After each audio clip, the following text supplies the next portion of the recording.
বিপদে আপদে আমাদের সাথে থাকা অতি শ্রদ্ধা সম্মানীয় দলবাসী, আমাদের ভোটার সকল, আমাদের রাইজ,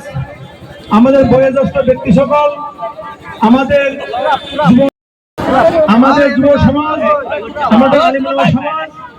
আমাদের সাথে যত ধর্মের মানুষ আছে, হিন্দু, মুসলমান, খ্রিস্টান, বৌদ্ধ, সব জাতিকে নিয়ে আমরা একটা মঞ্চ তৈরি করা হয়েছে। যে মঞ্চতে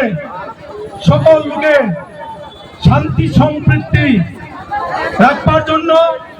এবং সকল মানুষের অধিকার সাব্যস্ত করার জন্য, সকল মানুষের মনের কথা বলার জন্য